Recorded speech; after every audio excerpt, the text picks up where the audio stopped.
National General Workers Union qed tfakkar 75 anniversarju mit-twaqqif tagħha. Fl-opinjoni tiegħek, kif żviluppat tul iż-żmien u kif żviluppat il-Unjoniżmu? Kif ukoll ir-rwol iktar wiesa' tal-istess General Workers Union? Mela, meta bdiet il-Workers Union, il-fondatur tagħha, Reggie Miller, kien hemm ħarġet minn ġod tarzna u kien hemm battalja biex jibdew ikun hemm il-kundizzjonijiet. Ma kien jeżisti assolutament xejn. Fil-fatt, meta ntaqgħu l-ewwel darba ġewwa l-imsida fil-5 ta' Ottubru fl-1943, kienu akkużati li qed joħolqu l-irvellijiet u qed joħolqu l-inkwiet. Ma jfissirx li waqfu. Tantu hekk li mill-istess laqgħa kienu ngħaqdu maqdiet oħra u kienu għamlu preżentaw dokument li ried proposti li resqu dawn laqdiet lill-Gvern Ingliż biex jirranġaw l-affarijiet u l-kundizzjonijiet tal-ħaddiema. Mela inti kellek il-bidu tal-moviment trade unionistiku li ried jibda joħloq soċjetà fejn il-ħaddiema jkollhom id-drittijiet, għax daw assolutament ma kien hemm xejn. Biex tibda terbaħ dak iż-żmien u anke dak iż-żminijiet kien hemm ġlidiet protesti, kien hemm l-irvellijiet ta' 28 ta' April, l-istess ridu jwasslu għal titjib u rikonoxximent, u l-moviment trade unionistiku biex jirbaħ l-ispazju fid-diskussjoni x'qas biss kien rikonoxxut assolutament ħadd, riedu bil-fors jiġġieldu. Jiġġieldu biex jiddaħlu affarijiet bażiċi li llum noħduhom for granted. Illum ħadd ma jippretendi sakemm ma tkunx l-eċċezzjoni fejn hemm regolat ukoll li jaħdem iżjed minn 40 siegħa, ma qabel ma kienx hemm. Naf okkażjonijiet fejn ridhom jidħlu għax-xogħol u laqqas biss ħallasu. Ma kien hemm assolutament xejn. Allura tittirbaħ l-ispazju biex tibda tagħmel biżżejjed affarijiet bażiċi u kundizzjonijiet bażiċi biex il-ħaddiem jista' jkollu d-dinjità tiegħu fuq il-postijiet tax-xogħol. Matul iż-żminijiet saret evoluzzjoni tas-soċjetà Maltija. Saret evoluzzjoni sieħa tad-dinja tax-xogħol. Ovvjament tisir evoluzzjoni oħra ta' trade unionizmu għax inkella jibqa' it-trade unionizmu jiġi xi ħaġa estinta xi ħaġa tal-passat. Issa ir-rwol ta' kull union għandek l-ewwel rwol li nagħmel preżentazzjoni ta' każ jew ta' grievance individwali. Nagħmel preżentazzjoni ta' klassi ta' ħaddiema, nkun bħala sħab soċjali fil-post tax-xogħol b'kollaborazzjoni mal-management fejn jiena niddiskuti u nara kif ħantejjeb l-effiċjenzi u nżid il-kundizzjonijiet, intejjeb il-kundizzjonijiet tal-impjegati. Għandek l-rwol bħala sħab soċjali fuq livell nazzjonali fejn jien nagħmel proposti u nillobja lill-gvern biex l-idejat tiegħi, il-proposti tiegħi jinkludihom u jimplementhom. Mbagħad għandek ukoll dak li aħna nistgħu niżlu fit-toroq u nipprotestaw biex dak li ma nkunux akkwistajna bil-lobbying nistgħu nakkwistaw dawn il-protesti. Matul iż-żminijiet tbidlet qabel kont tmur tinnegozja u titlob u tajt jiena rrid 5 liri Maltin żieda. Illum tmur u targumenta għala qed titlob 20 euro żieda. Jiġri ma tmurx ġastu tagħmel inti tmur tieħu l-accounts, tiċċekkja l-affarijiet, tara l-istrutturi, tara l-market strategy, tara l-kumpanija kif inhi sejra, x'tinsix aħna relazzjoni industrijali tagħna. Huma magħmulin mhux fuq settur imma fuq postijiet tax-xogħol individwali. Allura verament aħna l-proposti tagħna ikunu mfasslin u adattati għal dak il-post tax-xogħol partikolari. Jien nista' jkolli l-istess żewġ postijiet tax-xogħol, kolli żewġ postijiet tax-xogħol differenti u distinti, però fl-istess settur fejn wieħed jien nitlob 20 euro żieda u wieħed nitlob 10 euro żieda għax ikunu totalment differenti. Illum il-ġurnata iktar tipprova ssib is-soluzzjonijiet madwar il-mejdan, però dawk il-5 ruoli għadhom eżistenti u għadhom relevanti llum u finalment għandek l-arma tal-istrajk li hija legali, li hija xi ħaġa li qiegħda fil-liġi li inti tuża l-aħħar ħaġa meta inti ma tkunx tista' tasal biex tikkonvinċi. L-employers għandhom l-istess arma li jista' jagħmellek lockout jekk inti ma tkunx tista' tikkonvinċi jew ma tistax taqbel, imma sakemm tasal hemmhekk hemm proċess twil tippreżenta l-proposti, tippreżenta u targumenta biex tipprova ssib bilanċ u tinħoloq ftehim u kompromess fejn ikun hemm deadlock hemm proċeduri ta' konċiljazzjoni biex inti tipprova meta jfalli da kollu inti tista' tordna l-azzjonijiet fil-post tax-xogħol biex tikkonvinċi lin-naħa l-oħra li tista'. Dik kienet l-evoluzzjoni. Awtomatikament meta inti kellek industrija bbażata fuq il-militar u mbagħad fuq il-manufattura u issa għandna ekonomija iktar ibbażata fuq is-servizzi, ovvjament il-Workers Union bil-fors riedet tinbidel. U tinbidel billi aħna naddattaw ruħna għas-swieq li għandna għall-ekonomija li għandna, għall-postijiet tax-xogħol li għandna, għall-professjonist fejn qabel il-maġġoranza tal-ħaddiema kienu iktar manufattura tal-idej, illum għandna iktar professjonisti. L-istess ukoll din xi ħaġa li din narawha issa il-mod kif qed tiżviluppa li fejn qabel inti kellek post tax-xogħol li kulħadd kien ikun impjegat mal-istess persuna, mal-istess employer, illum il-ġurnata jista' jkollok diversi ħaddiema li jkunu ġejjin minn employers differenti. Jkollok pereżempju parti mill-operators impjegati direttament, ikollok operators oħrajn huma tal-kuntrattur, ikollok is-servizz tas-sigurtà huwa impjegati tal-kuntrattur ieħor differenti, ikollok il-cleaners ikunu ta' ħaddiema ta' kuntrattur differenti. Fil-fatt dik il-proposta li qegħdin nagħmlu lill-Gvern u li jidher mill-aħħar legal notices li ħarġu lill-Gvern aċċetta l-proposta tagħna li ikun hemm equal pay for job of equal value within the same organization. Palissa jgħidlek equal pay for job of equal value within the same employer. Għana din ngħidu within the same organization biex nilqu kulħadd. Xi ħaġa oħra li din naraw fenomenu li tinbidel huwa l-ħaddiema li għandna fil-postijiet tax-xogħol tagħna qed ikunu iktar diversi milli kien qatt kienu. Ġifieri llum m'għadhomx ikunu Maltin biss, illum għandek Maltin, għandek Serbi, għandek diversi ħaddiema barranin, nazzjonijiet differenti u l-union tkun l-avangard li tilqa' daw u llum il-ġurnata għandna wkoll delegati li huma barranin għall-ewwel darba u għandna ammont mhux ħażin. L-istess ukoll bħal membership qed jinbidel fejn illum il-ġurnata għandna waħda minn kull erba' li hija mara.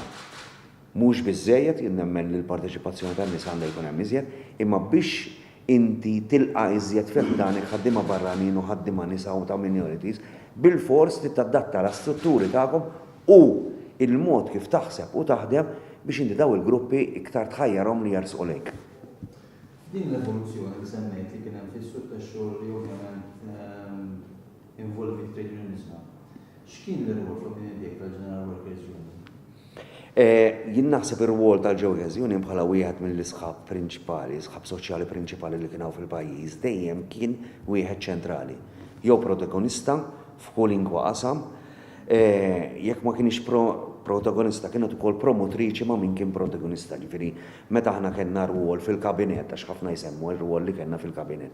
Meta fil-gvern ta' Mintoff kienet il-Workers Union, kienet hemmhekk kellha siġġu hemmhekk il-gvern ta' dak iż-żmien kien offra li trade unions kollha. Kienet il-Workers Union biss li aċċettat li tkun hemmhekk għax kien ġej tibdil kbir. Imma l-Workers Union qatt ma bżat mill-lingwit jew mit-tibdil, anzi aħna l-prinċipji tagħna għadhom kienu u jibqgħu li kienu xellugin progressivi. Aħna twemmin tagħna li ilu ħafna li ħareġ kien ġaj jitkellem fuq familji li mhumiex tipiċi imma familji differenti. Kien jitkellem fuq il-family friendly measures meta hawnhekk ma kienux għadhom jidħlu.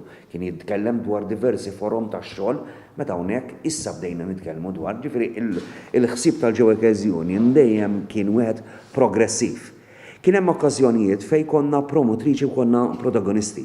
Il-kwistjoni issemmi l-kwistjoni flimkien mal-gvern dwar il-pilastri tal-pensjoni tas-servizzi soċjali li konna daħħalna, it-tibdil li kienet isir fil-liġi, it-tibdil li sar wara l-ewwel liġi tax-xogħol fl-2003 meta l-Workers Union kont hemmhekk jien kont għadni nibda, kien fl-2003 kienet waħda mill-protagonisti li waslet l-emendi, resqet l-emendi għal-liġi li ddiskutiet li pparteċipat b'mod attiv biex dejjem mhux biss nirranġaw is-sitwazzjoni tal-membri tagħna imma wkoll tal-ħaddiema kollha. Ir-rwol tal-Workers Union jekk ukoll biex nillaċċja wkoll mal-ewwel mistoqsija tiegħek inbidel fejn għall-ewwel konna nitkellmu għall-imsieħba tagħna. Mbagħad bdejna nitkellmu meta stabbilixxiet ruħha bdejna nitkellmu għall-imsieħba tagħna u għall-ħaddiema kollha. Wara inbidel dak ir-rwol u kollu bdejna nitkellmu wkoll dwar l-imsieħba u l-kundizzjoni tax-xogħol u l-familji tagħhom meta joħroġ minn barra l-post tax-xogħol. Ġifri aħna l-persuna narawha b'mod holistiku, mhux bħala ħaddiem biss, imma bħala persuna sħiħa. U dak huwa s-sabiħ tal-Jewel Union li tagħmel l-istess kif għamilna s-sena għaddiet.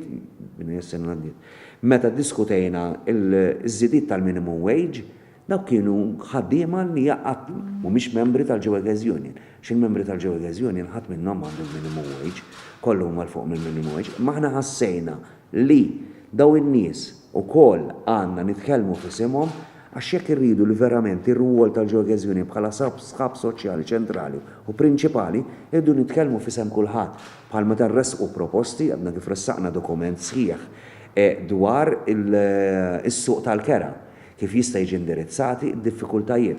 Għax jekk inti taqbad u tallaċċja kollox f'daqqa tara li waħda tmiss mal-oħra. Iż-żieda fil-kirijiet kienet ħafna iżjed kienet ikbar miż-żieda fil-pagi. Mela qed jaffettwa l-post tax-xogħol, qed jaffettwa l-purchasing power. L-istess kull ħaġa huma Malta huma kollha maqudin. Fl-istess irwol aħna meta nitilgħu l-Unjoni Ewropea anki bħala Jewel Union u anki bħala taqsimiet, neħdu sehem fid-dialogu soċjali biex irresqu b'mod attiv l-affarijiet, il-weġġat, il-ħsibijiet u l-aspirazzjonijiet tal-ħaddiema Maltin. L-istess bħalma jagħmel ir-rappreżentant tagħna ġewwa l-Ecosok fejn jirressaq dak kollu u jiddiskuti bħala parti mill-grupp tal-ħaddiema biex iressaq u iġib għandna għal konsiderazzjonijiet u għall-opinjonijiet kull direttiva li tkun diskussa fl-Ecosok. Dan kollu li semmejt inti l-rwol li adottat il-General Workers Union nistgħu nsejħula wkoll bħala katalista. Naqbel mija perfettament. Li ovvjament involvi ruħha b'mod attiv fil-bidla li hemm bżonn fis-soċjetà Maltija. Però bħalma tajjeb inti Malta tul iż-żmien inbidlet. Kellna minn ekonomija tal-manifattura illum il-ġurnata saret waħda aktar tas-servizzi. F'dan it-tibdil li qed tesperjenza pajjiżna, il-ġlieda għad-drittijiet tal-ħaddiema fl-opinjoni tiegħek għadha waħda importanti u rilevanti? Dejjem. Meta inti għandek soċjetà pluralistika fejn għandek il-gvern huwa regolatur, u mbagħad għandek il-kapitalist, il-vuċi tal-individwu ta' ħaddim individwali mhijiex b'saħħitha daqs il-kapitalist. Daqs il-vuċi tal-kapitalist. Imma grupp ta' ħaddiema għandhom vuċi u għandhom saħħa ħafna iktar minn dak l-individwu. Jiena xi ħaġa li tispirani ħafna, xi ħaġa li kien qal il-fondatur Reġi Miller kien qal akkwistajna da kollu bħala kumitat, aħseb wara bħala union kemm nistgħu nekkwistaw ħafna iktar affarijiet. U jindik xi ħaġa li tispirani, jien nemmen fl-għaqda, nemmen fit-trade unionizmu, nemmen fil-kompromess, kelli okkażjonijiet li morna l-azzjoni industrijali, però kien hemm ħafna iktar okkażjonijiet fejn madwar il-mejda sibna il-triq tal-kompromissu tal-ftehim. Mhux dejjem kien jiddependi minna, meta ma ddependix minna ma kelli l-ebda problema li nuża l-arma tal-istrajk u nieħu l-azzjonijiet minħabba li kultant l-ebbusija tal-management ma jkunx irid jaraf jew ma jkunx irid jirrikonoxxi r-rwol importanti li għandhom il-ħaddiema kelli nirrikorri għall-istrajk. Imma għal Jewel Union jien dejjem nġib l-istess eżempju, kullum nofru prodott li kien tajjeb biss għal meta kien hawn il-manifattura tal-ħwejjeġ Malta u għalet il-Jewel Union, imma il-Jewel Union bħala organizzazzjoni ħajja kontinwament għaddejja f'evoluzzjoni sħiħa biex is-servizzi tagħha jirriflettu l-ħtieġa tal-membri u tal-imsieħba tagħna. Mela jekk jiena kelli kwistjoni, jekk jiena kont qed niddiskuti l-istabbilità, illum il-ġurnata forsi jekk nkun akkwistajt l-istabilità nibda naspira li nakkwista affarijiet oħra, li niddiskuti fuq affarijiet oħra. It-tibdil. Jiena meta bdejt fl-2000 hawnhekk ftit kien hemm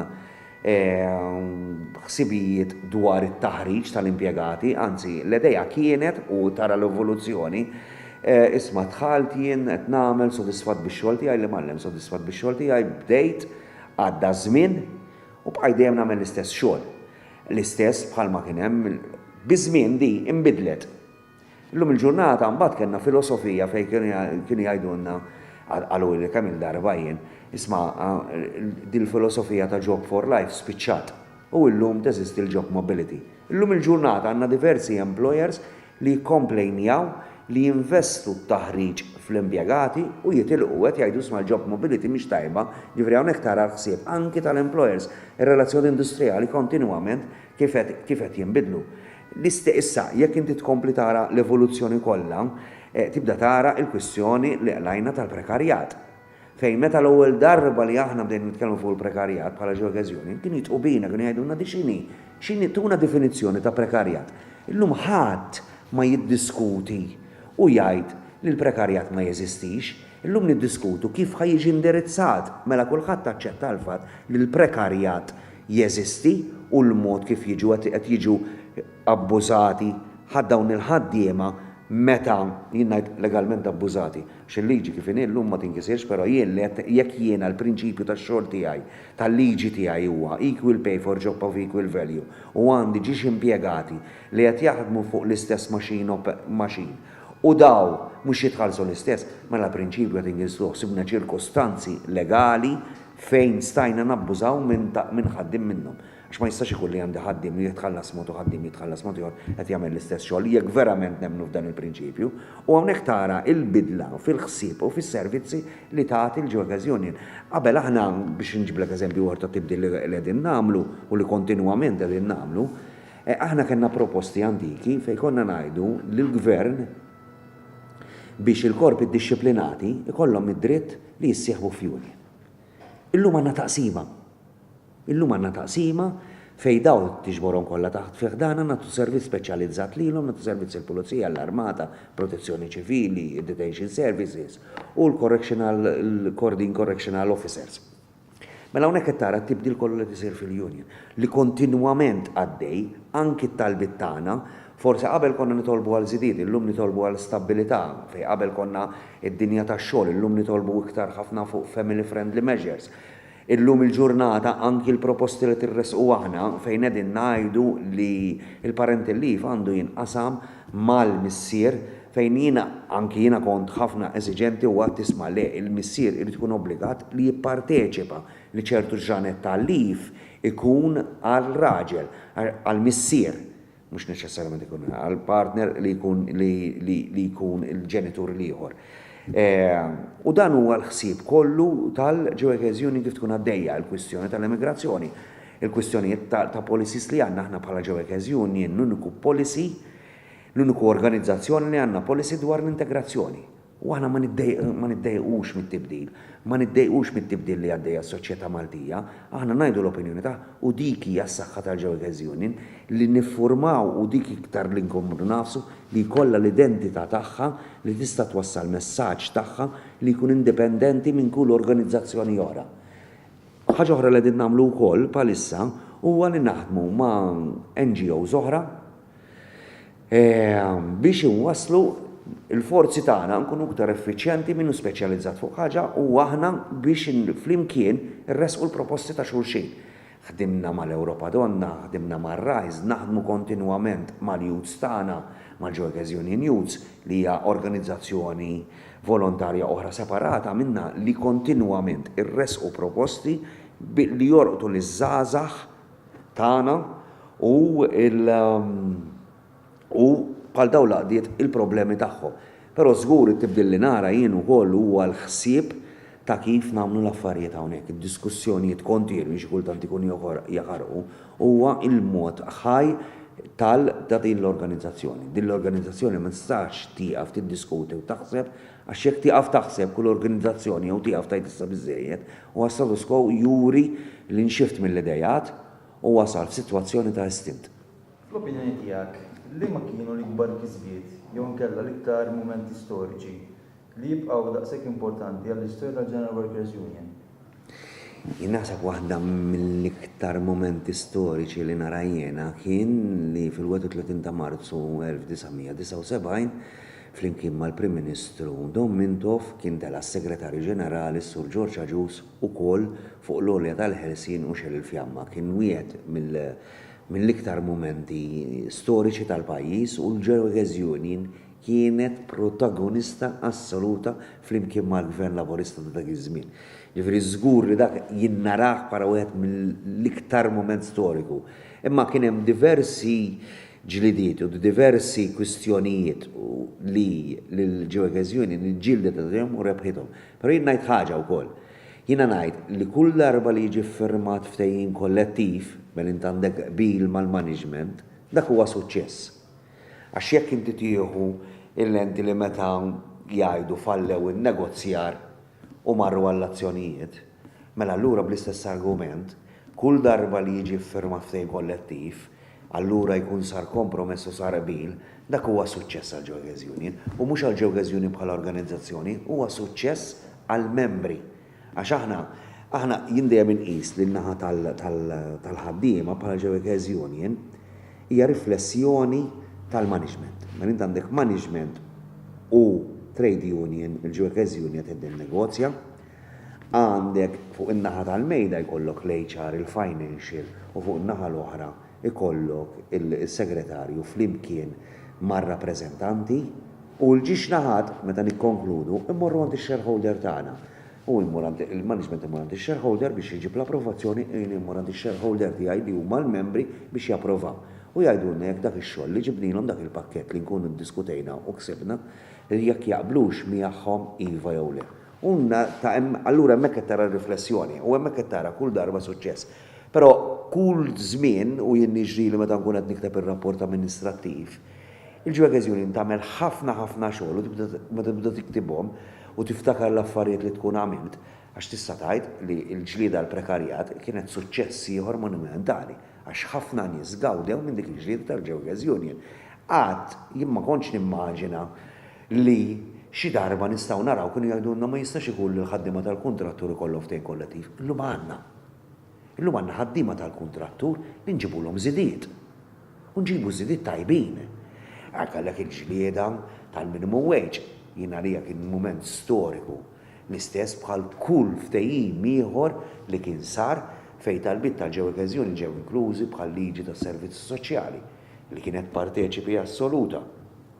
Kull fejn kien hemm ftehim kollettiv jew sar ftehim nazzjonali u l-Jewish Union kienet dawk huma momenti f'kull trade unionizmu. L-Jewish Union f'75 sena kien hemm diversi per jien nara l-qofol jien personali meta fl-1979 George Aġus tela fuq il-Monument tal-Ħelsien bħala segretarju ġenerali jxel l-ftehim tal-Ħelsien u l-Jewish Union kienet l-uniku union li kienet hemmhekk. U li tista' tbusja se jkun battajli bħali jien ukoll jiena li għawet minn qofol tiegħi huwa li meta nagħmel id-diskors tiegħi fisem il-ħaddiema Maltin fil-Konferenza Ġenerali tax-Xogħol Internazzjonali li ssir ġewwa Ġinevra fejn jien hemmhekk dak il-ħin għal dawk il-5 minuti inkun qed nirrappreżenta il-ħaddiema Maltin kollha.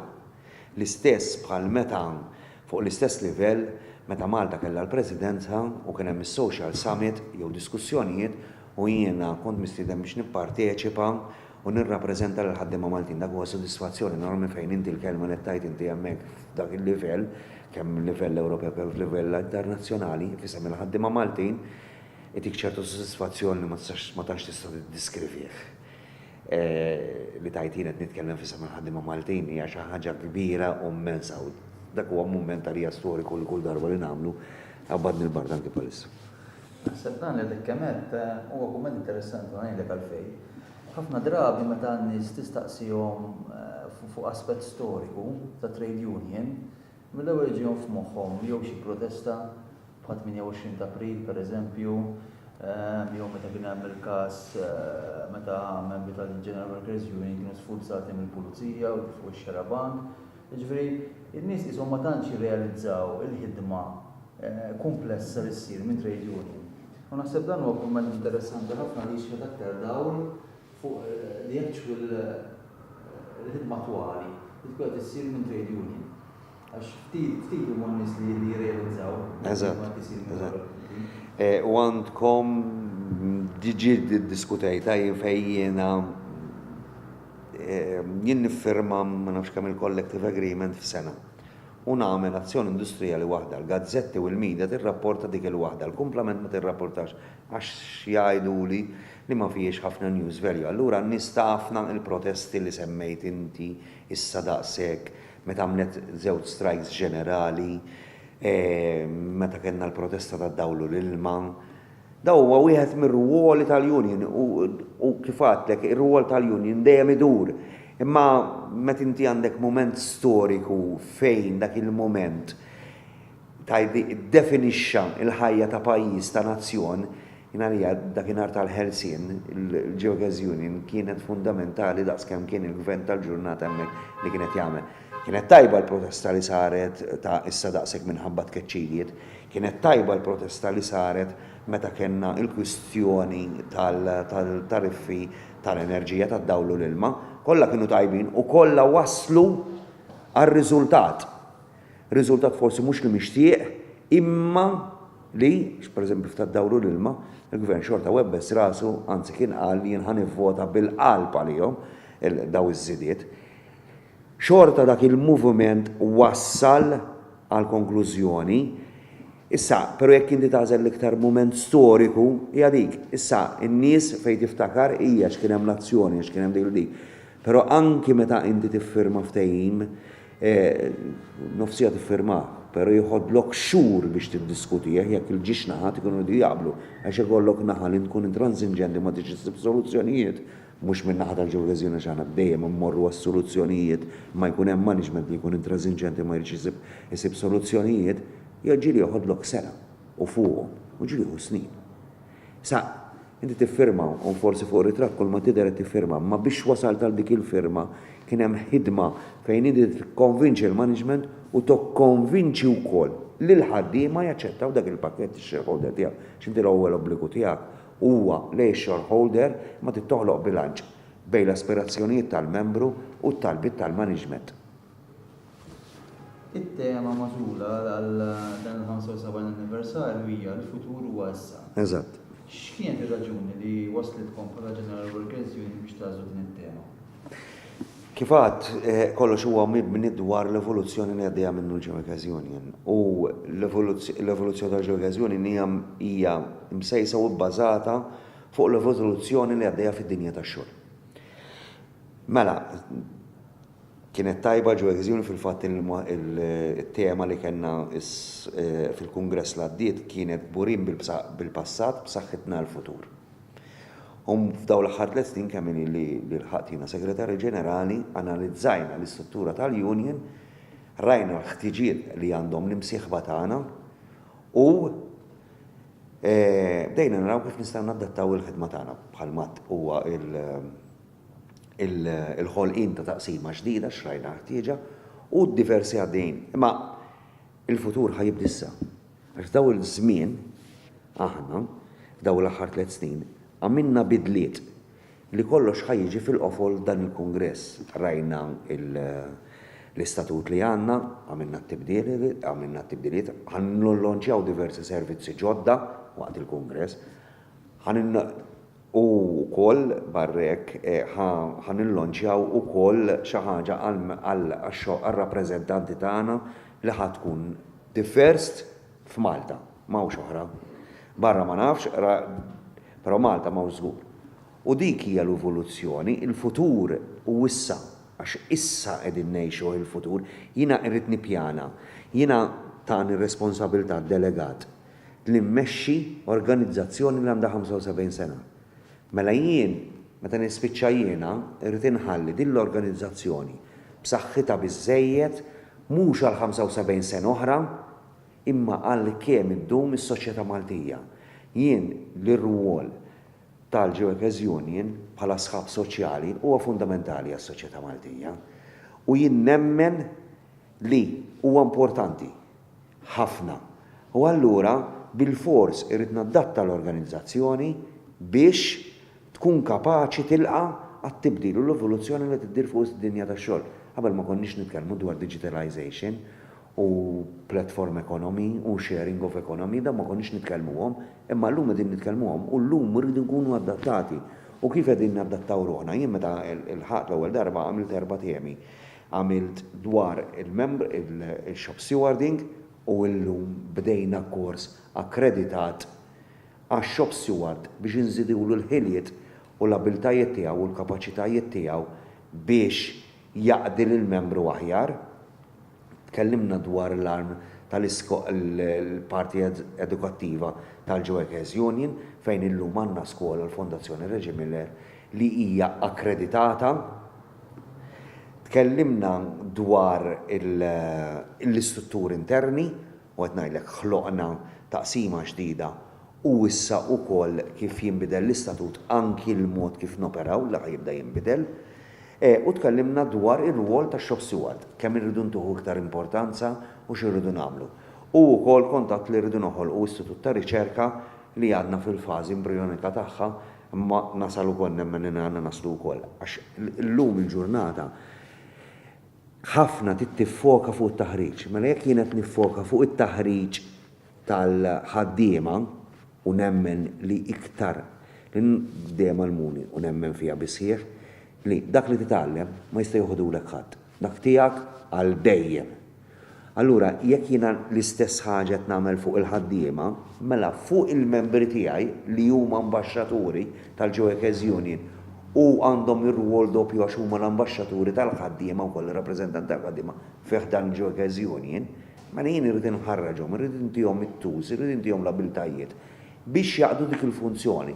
Ħalli l-rwol ta' segretarju jinbidel u jkun jista' jiffoka fuq affarijiet u temiet li jrid idaħħal fis-settur. Għax peress li l-mudell tagħna ta' relazzjoni industrijali u iktar individwali fuq il-post tax-xogħol, mela s-Segretarju Ġenerali llum ja s-Segretarju tat-Taqsima, skużani. Irid jara l-każijiet individwali, irid jipprepara proposti, jintaqa' mal diversi gruppi ta' ħaddiema, jintaqa' mal-management, ressaq il-proposti, jerġa' jmur lura għand il-ħaddiema, jerġa' jmur lura għand il-kumitat. Da kollu ma jistax jiffoka fuq temi ġodda u jkun proattiv għal-settur li jirrappreżenta. Illum aħna għandna 8 taqsimiet nirrappreżentaw is-setturi ekonomiċi kollha f'Malta, għandna mbagħad l-għaqda pensjonanti u l-youths, għandna s-settur kummerċjali wkoll li narawh ukoll. Allura da kollu tibdil fil-ħsieb, fil-mentalità, imma mhux biżżejjed li jien ngħid li r-rappreżentanti tiegħi irridu jagħmlu iżjed jew irridu jippreżentaw jekk għandna borda disciplina imorru huma. Jien irrid nallimhom biex jagħmlu. Ovvjament magħha għandu jkun kompensat, nemmen li għandu jkun kompensat l-istess shop steward. Dan huwa tibdil. Tibdil hemm minnu fiżiku li taraħ. Hemm minnu huwa fil-mod kif naħsbu kif naraw l-affarijiet. U l-mod kif nistgħu nittakiljaw l-affarijiet li dak kollu li kien tajjeb, però nistgħu ntejbuh. Xi naħseb organizzazzjoni b'saħħitha ta' kultura ta' 75 sena li xi kultant tagħmilha diffiċli wkoll biex tbiddel l-affarijiet għax għandek dik il-kultura u ma tixtara u tittaraf u tiżen u twieżen dik l-esperjenza li ġejjax ma jfissirx li inti ssib xi ħaġa illum u tajt isma' jien għandi ma naħsibx li għadda nara tagħmel funzjoni ma tkun tara wkoll minn fejn ġiet u għalfejn edek. U dak huwa t-tibdil kollu, għalhekk il-futur u issa, għax il-futur tal-Ġewekes Union beda u ħajkompli, imma beda issa. L-aħħar mistoqsija. Bħala Segretarju Ġenerali, x'inhi l-viżjoni tiegħek għall-preżent u aktar għall-futur tal-General Workers Union? Jiena ħafna nitkellem fuq il-futur u ftit nitkellem fuq il-preżent, għax il-preżent kif titkellem fuq issa, sekonda wara sar passat. Allura tippjana għal-futur u organizzazzjoni bħal tagħna fejn inti għandek issa qribna l-51,000 membru, tippjana ħafna fit-tul. Pereżempju preparamenti għall-kongress inna għaddejjin xhur u kumitat apposta li jużem fuq, tiddiskuti t-temi, tiddiskuti l-affarijiet, tara xi tagħmel, tara x'ma tix tagħmel u tara l-affarijiet kollha biex tagħmel issa biex tmexxi viżjoni u biex in-nies temmen f'dik il-viżjoni tiegħek, trid tikkonvinċi l-viżjoni tiegħi tal-Ġewekes Union għandha tkun organizzazzjoni, l-ikbar organizzazzjoni tal-ħaddiema xellugija mingħajr ma tiskludi l-ħadd assolutament, anzi llum għandna mix kbira kemm ta' ħaddiema barranin kemm ta' ħaddiema Maltin opinjonijiet politiċi differenti, ġifieri fejn qabel kien kulħadd kien jgħid il-Workers Union assoċjata mal-ħaddiem laborist l għandna ħafna ħaddiema nazzjonalisti li ma tagħmilx differenza għax qatt fin-negozjar tagħna ma minna distinzjoni għabbażi ta' politika, anzi, jekk nagħmlu hekk inkun qed iffalli assolutament bħala segretarju ġenerali, għax illum jekk inti ġejt għandi biex tingħata servizz trade unionistiku ta' relazzjoni industrijali, għatma mill-distinzjoni, għatma xkultant anke l-qas nistaqsek kux membru, għax nkun dejjem ħerqan li nagħti servizz lil min għandu bżonn.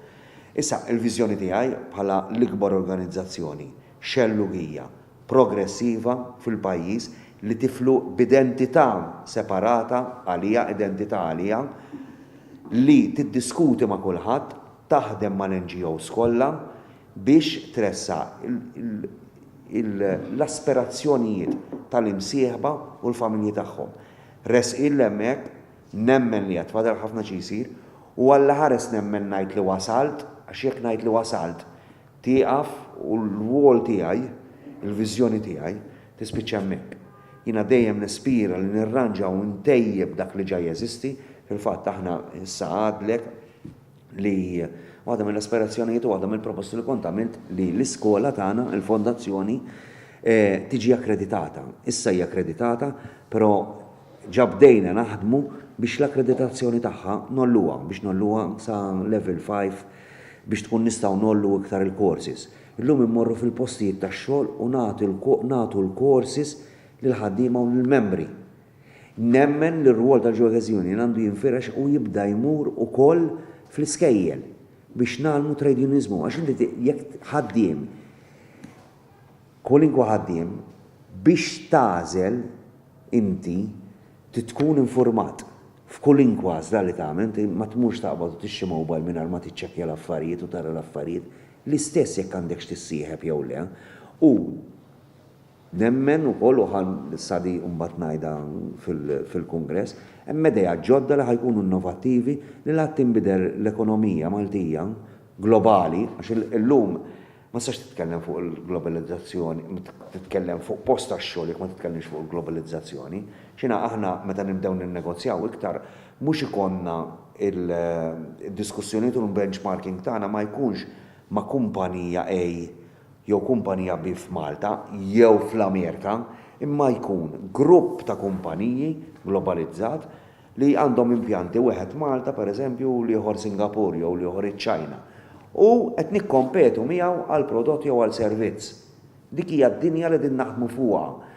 Illum ikollok diskussjonijiet li jkunu b'Skype fejn jiena kont qed niddiskuti ma' jien Malta u persuna da Singapur fejn bdejna niddiskutu l-pagi tal-ħaddiema f'impjant f'Malta u l-effiċjenzi. Hawnhekk tara kemm saret komplessiva u xkultant toqgħod attent ħafna anke kulturalment il-diskussjoni tu relazzjoni u n-negozjar, l-arti tan-negozjar li saru. Il-viżjoni tiegħi tkun l-ikbar organizzazzjoni ta' ħaddiema ġewwa Malta li tkun xellugija u progressiva. Josef Buġeja, nirringrazzjak ta' dan il-portu ta' din l-intervista. Nirringrazzja lilkom tal-ħidma tagħkom u nawguralkom.